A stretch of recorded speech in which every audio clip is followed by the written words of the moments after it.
Hello students, आज आपण CBSEचा third chapter आहे त्याच्याला पहिला section his first flight written by Liam O Flaherty, तो चॅप्टरचे एक्सप्लेनेशन आज आपण बघूया. तर तो कशा संदर्भात आहे तर a young seagull is afraid to fly, how does he conquer his fear. तर हा सेक्शन फर्स्ट जो आहे तो कोणाविषयी आहे तर एक सीगल नावाचा पक्षी असतो समुद्रावरती, त्याच्या लहान मुलगा जो आहे त्याचा पक्षाचा त्याच्याविषयी आहे आणि कशा रीतीनं त्याच्या जीवनामध्ये फरक पडतो की जो अगोदर उडायला घाबरत होता त्याचे आईवडील आणि भावंड त्याला कशा प्रकारे मदत करतात आणि तो उडायला लागतो आणि स्वतःची शिकार करायला लागतो. तर हे तो कसा शिकतो, त्याची भीती कशी दूर होते हे या चॅप्टरमध्ये आहे. तर चला आपण ही स्टोरी बघूया. His first flight. The young seagull was alone on his ledge.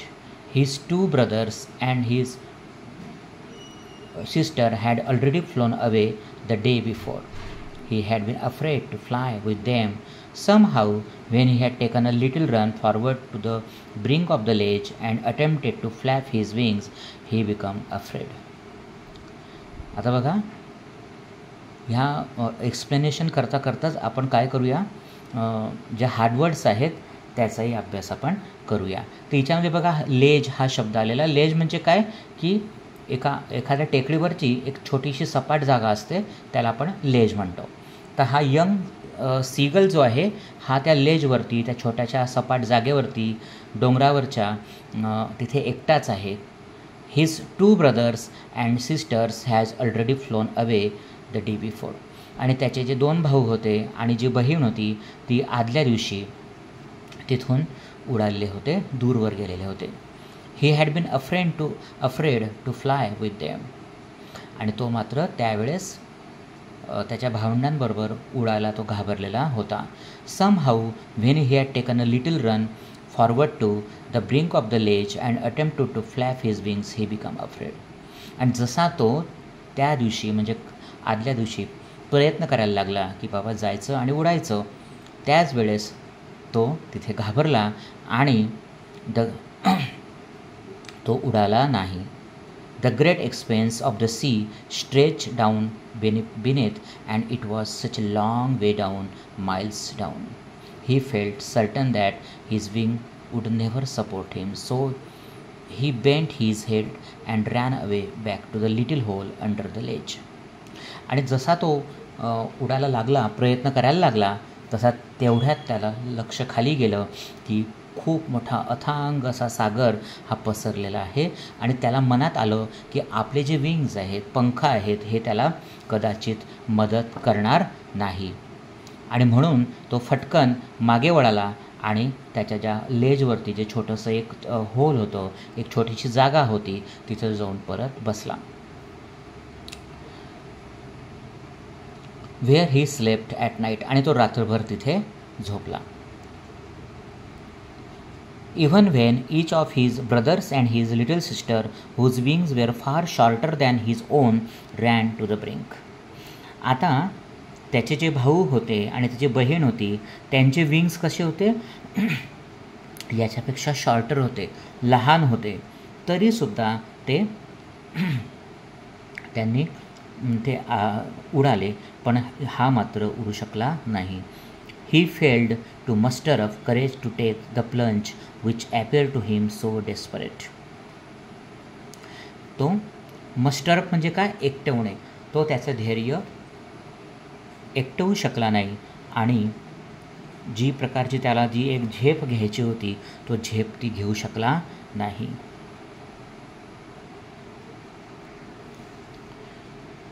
His father and mother had come around calling to him shrilly, upbraiding him, threatening to let him starve on his ledge unless he flew away. But for the life of him he could not move. त्याचे आईवडील जे होते ते आले, त्यांनी किंचाळून त्याचा अपमान केला, त्याला घाबरवलं की बाबा तू जर उडू शकला नाही तर काय होणार आहे, तू ह्या लेजवरती, ह्या छोट्याशा जागेवर असाच तू भुकेला होशील आणि तुला अन्न मिळणार नाही, आणि तो जर उडाला नाही तर त्याला प्रॉब्लेम होईल. But for the life of him he could not move. पण त्याला त्याच्या जीवाची पर्वा होती आणि म्हणून तो उडू शकला नाही आणि घाबरून तो तिथेच बसला. That was 24 hours ago. Since then nobody had come near him. आणि ही कालची घटना होऊन की जेव्हा तो त्याचे भाऊ आणि बहीण आई वडील उडून गेले दूर, आणि त्या घटनेला आता 24 hours झाले होते, 24 तास झाले होते, म्हणजे संबंध एक दिवस झाला होता. The day before all day long he had watched his parents flying about with his brothers and sister, perfecting them in the art of flight, teaching them how to skim the waves and how to dive for fish.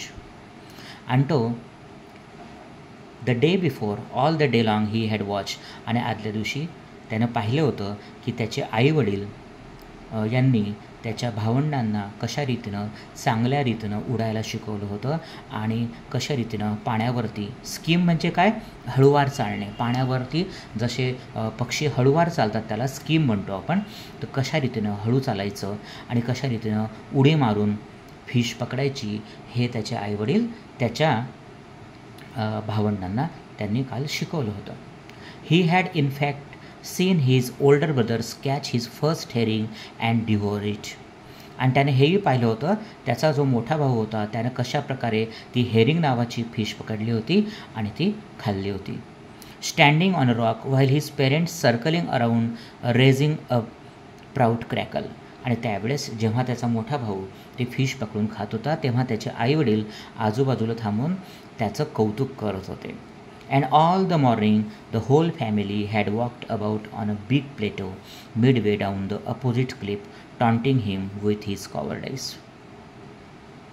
आणि सकाळी काय झालं तर सकाळी सगळी family ही एका छोट्याशा टापूवरती होती आणि ते त्याला एका जो क्लिफ होता, क्लिफ म्हणजे काय, उंच डोंगर, तिच्यावरनं त्याला त्याच्या पळपुटेपणाविषयी त्याला ते टॉन्ट करत होते, त्याला काहीतरी म्हणत होते,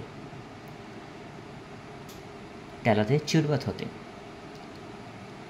the sun was now ascending the sky, blazing on his ledge that faced the south. He felt the heat because he had not eaten since the previous nightfall. आणि आता बघा सकाळचा वेळ गेलेली आहे आणि सूर्य आता हळूहळू वरती यायला लागला होता आणि त्याचं जे लेज होतं, लेज म्हणजे काय, ती छोटीशी जागा, तिथे आता ते गरम व्हायला लागलं होतं सूर्यामुळे.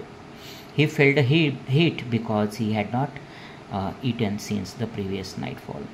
आणि त्याला आता जास्त गरमाट किंवा गरमी जाणवायला लागली होती, टेम्परेचर जाणवायला लागलं होतं. कारण का, तर त्यानं आदल्या दिवसापासून काहीही खाल्लं नव्हतं. He stepped slowly out to the brink of the ledge and standing on one leg with the other leg hidden under the wing. तो थोडासा पुढे आला आणि एक पाय त्यानं पुढं केला आणि तो जो पाय होता तो त्याच्या पंखांच्या खाली त्यानं लपवला.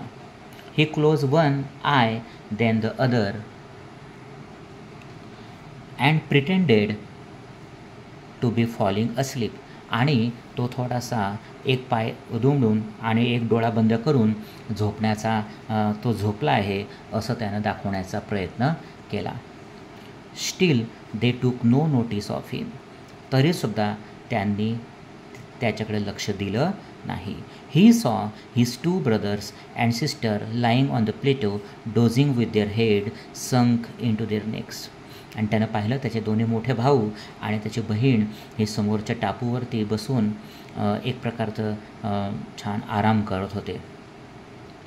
His father was preening the feathers on his white back. आणि त्याचे वडील काय करत होते, त्यांचे जे पंख होते ते पंख एक प्रकारची त्याची व्यवस्था लावत होते. Only his mother was looking at him. फक्त त्याची आईच त्याच्याकडे पाहत होती. She was standing on a little high hump on the plateau. आणि त्या जो टापू होता त्या टापूवरती उभी होती आणि त्याच्याकडे ती पाहत होती. हर व्हाईट ब्रेस्ट थ्रस्ट फॉरवर्ड, आणि तिची छाती जी होती व्हाईट ती अशी थोडीशी तिनं पुढे केलेली होती. Now and again she tore at a piece of fish that lay at her feet and then scraped each side of her beak on the rope. आणि जो रॉक होता, जो आपण म्हणूया खडक होता, खडकावर तिनं एका आपल्या चोचीमध्ये ती फिशचा तुकडा घेऊन ती अशी मारत होती.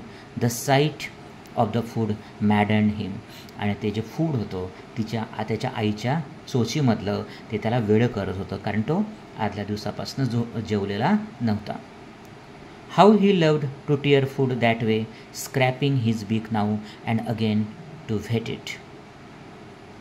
आणि अशा प्रकारे तो आधी त्याची आई किंवा वडील त्याला अन्न आणायचे, फिश आणायचे आणि तो ते अत्यंत छान रीतीनं तो खायचा. टू व्हीट म्हणजे काय? टू शार्पन, तेज करणे, एका गोष्टीला धार लावणे, त्याला म्हणायचं to whet. Ga, ga, ga, he cried, begging her to bring him some food. Ga, call, she screamed back derisively. तो आता गा गा गा असं म्हणून रडायला लागला आणि त्याच्या आईला विनंती करायला लागला की आई तू मला ते फिश आणून दे, मला भूक लागली आहे. पण त्याची आई पण कशी होती, ती पण काय म्हटली, गॉ कॉल म्हणजे डेरायझिव्हली म्हणजे काय, एक प्रकारचं त्याला ती मूर्ख समजून एक प्रकारे त्याला वेड्यात काढत होती की बाबा तू उडत नाही आहे आणि तिथे नुसता बसून तू फूड मागतोय, अन्न मागतोय. So he kept calling plaintively and after a minute or so he uttered a joyful scream.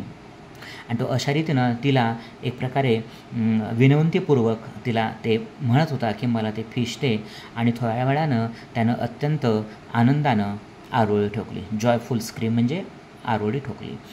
His mother had picked up a piece of fish and was flying across to him with it. आणि त्यानं पाहिलं, त्यानं आरोळी आनंदानं का मारली, कारण त्याला दिसलं की आपली आई त्या चोचीमध्ये फिशचा तुकडा घेऊन त्याच्याकडे येत होती. He lean out eagerly tapping the rock with his feet trying to get nearer to her as she flew across. आणि जशी ती जवळ यायला लागली तशी तो पाय आपटू लागला कारण खडकावरती, आणि त्याला वाटलं की त्या आई आपल्याला त्याच्यासाठी अन्न आणते, फूड आणते. But when she was just opposite to him she halted her wings motionless. आणि जशी एकदम त्याच्या समोरासमोर ती आली, दोघं मुलगा आणि आई जशी समोर आली तशी ती फटकन ती थांबली. The piece of fish in her beak almost within the reach of his beak. आणि तिच्या चोचीतलं जे फिश होतं ते त्याच्या चोचीच्या अत्यंत जवळ आलं होतं. He waited a moment in surprise wondering why she did not come there.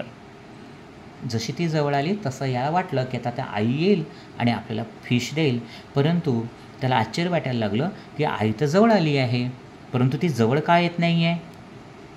And then madden by hunger he dived at the fish. पण त्याला भूक इतकी लागलेली होती की त्या भुकेपोटी त्यानं जोरात अशी उडी मारली त्या फिशकडे. With a loud scream he fell outwards and downwards into the space. आणि जशी त्यानं जोरानं आरोळी मारली तसा तो खाली पडला. आउटवर्ड्स म्हणजे बाहेरच्या बाजूनं आणि डाऊनवर्ड्स म्हणजे खाली. Then a monstrous terror seized him with his heart stood still. आणि जशी त्यानं उडी मारली तशी त्याला एक अचानक अशी मोठी भीती त्याच्या मनामध्ये निर्माण झाली. He could here nothing but it only lasted a minute. तो काहीच ऐकू शकत नव्हता, पण ही जी भीती होती, ही जी टेरर होती, ही अगदी 1 मिनिटच त्याच्या मनामध्ये टेकली. The wind rushed against his breast feathers. ती हवा त्याच्या पंखांना, त्याच्या छातीला लागायला लागली. Then under his stomach and against his wings. त्याच्या पोटाला, त्याच्या पंखांना हवा लागायला लागली.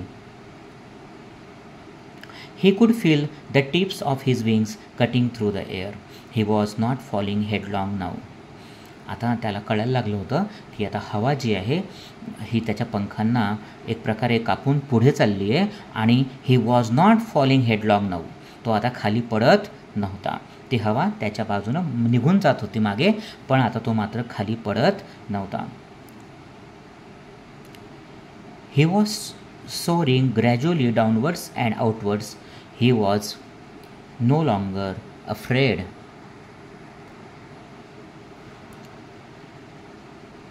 ही was falling headlong now. He was soaring gradually downwards and outwards. तो आता हळूहळू खाली वरती व्हायला लागला होता, बाहेर जायला लागला होता आणि तो आता घाबरेनासा झाला होता. म्हणजे तो आता घाबरत नव्हता, तो आता हळूहळू उडायला लागला होता. He just felt a bit dizzy. त्याला थोडंसं गरगरल्यासारखं झालं. Then he flapped his wings once and he soared upwards. आणि त्यानं त्याचे पंख जे होते ते फडफडले आणि तो हळूहळू वरती जायला लागला. गा गा गा गा गा गा कल आ.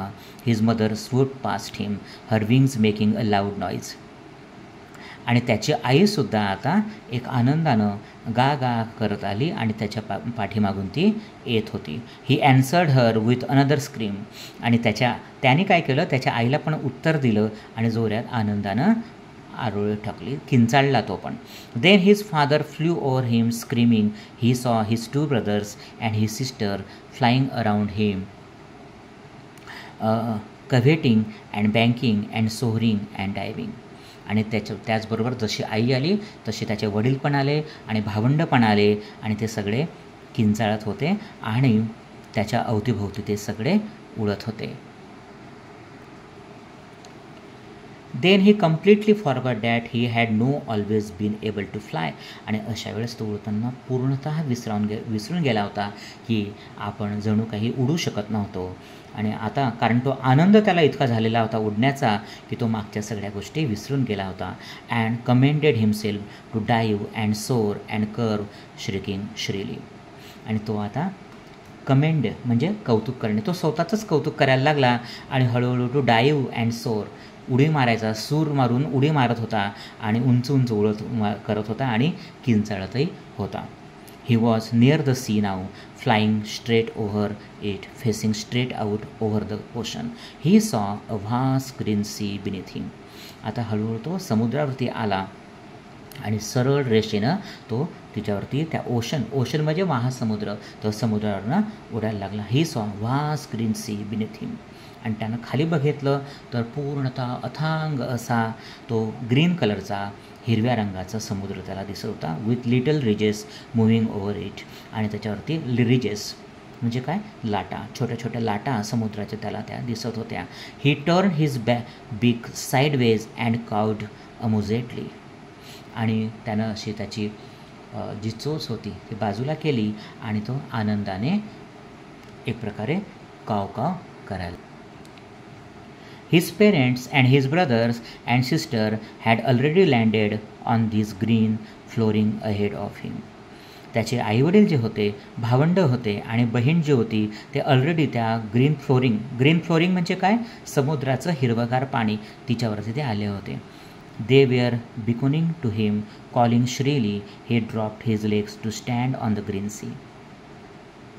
त्याचं एक प्रकारे ते कौतुक करत होते त्याचे सगळे भावंड, आईवडील.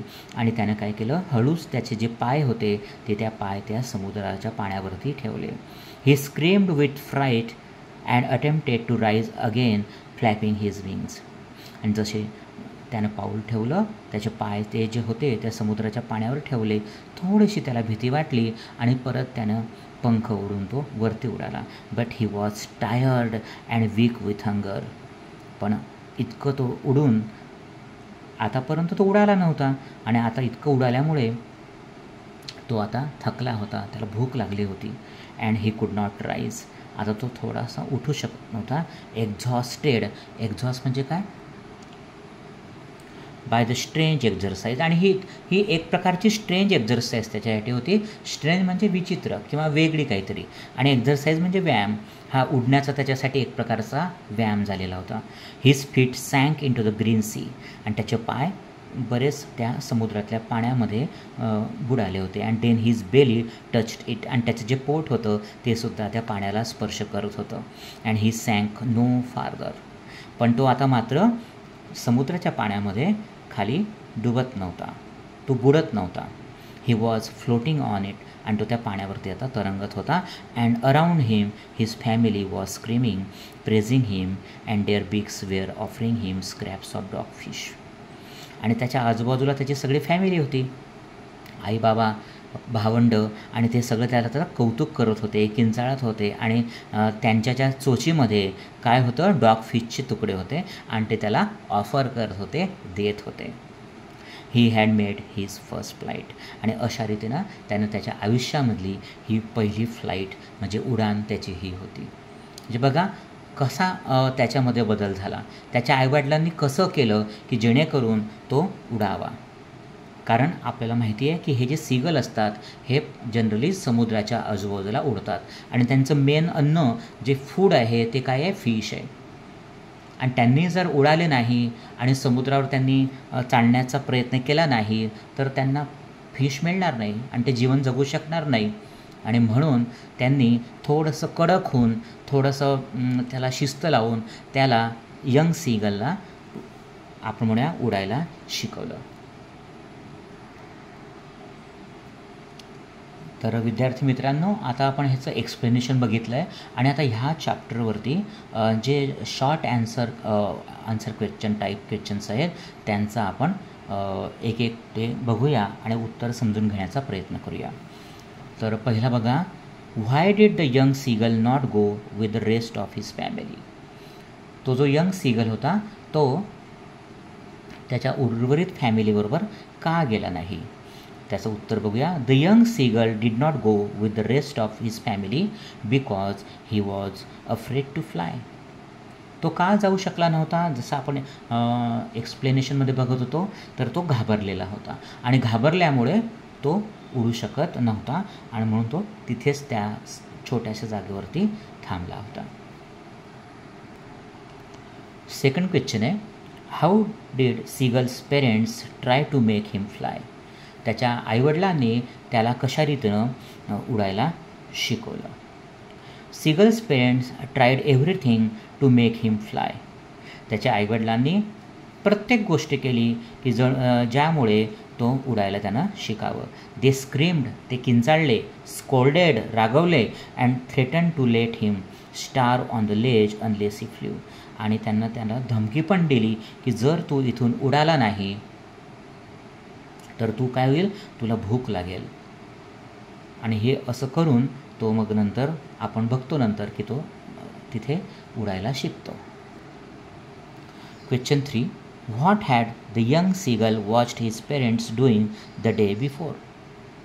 आदल्या दिवशी त्यानं काय पाहिलेलं असतं यंग सीगलनं की त्याचे आईवडील काय करत होते. The young seagull watched that his parents were flying with his brothers and sister and were perfecting them in the art of flying and how to dive for the fish. त्याचे जे आईवडील होते ते त्याचे भाऊ आणि बहिणीबरोबर उडत होते आणि त्यांना ते कशा रीतीनं चांगल्या रीतीनं कसं उडायचं आणि उडी मारून फिशला कसं पकडायचं हे ते शिकवत होते. फोर्थ क्वेश्चन आहे, when did the seagull get over his fear of flying over the sea. कधी त्या सीगलनं एक प्रकारची त्याच्या मनातली भीती होती उडायची ती कधी गेली. आन्सर बघूया.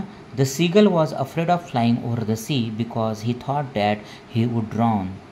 तो घाबरत होता उडायला, कारण का त्याला भीती वाटत होती की आपण जर उडू शकलो नाही तर आपण समुद्रामध्ये कदाचित बुडून जाऊ. His family decided to teach him a lesson. आणि तेव्हा त्याच्या जी फॅमिली होती, परिवार होता, आईवडील आणि भावंड, त्यांनी ठरवलं की याला एक लेसन शिकवायचा. लेसन शिकवणं म्हणजे काय, त्याला धडा शिकवायचा की जेणेकरून तो उडायला शिकेल. They left him unattended. त्यांनी त्याला लक्ष न देता ते त्याच्यापासून दूर झाले. He was so hungry that he was. आणि तो इतका भुकेला झाला होता की त्याला compel to try to his first flight in order to get food. आणि त्याला शेवटी भुकेमुळे तो इतका व्याकुळ झाला की त्याला शेवटी उडण्यासाठी त्याला प्रयत्न करावा लागला. He was successful and does he got over his fear of flying over the sea. आणि अशा रीतीने मात्र जेव्हा त्याची पहिली फ्लाईट सुरू झाली, त्याची उडान सुरू झाली, तेव्हा तो अत्यंत त्याला ते यश मिळालं आणि त्यानं अशा प्रकारे त्याची जी भीती होती समुद्रावर उडण्याची ही दूर झाली. Question 5. Why did the young seagull feel very miserable on the ledge. तो जो यंग सीगल होता त्याला असं दुःखकारक किंवा दुःखाचं का वाटत होतं त्या छोट्याशा जागेवर. त्याचं उत्तर आहे the young seagull felt very miserable on the ledge because he was alone and his family had already flown away.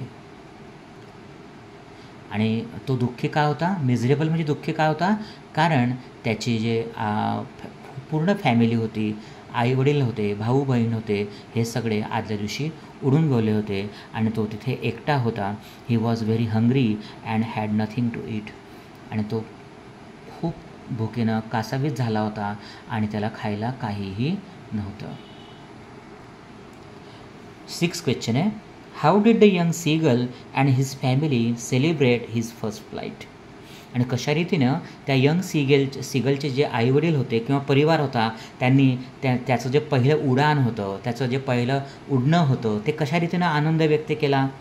तर त्याचा ॲन्सर आहे when the young seagull started flying and got over his fear his family screamed out of Joy.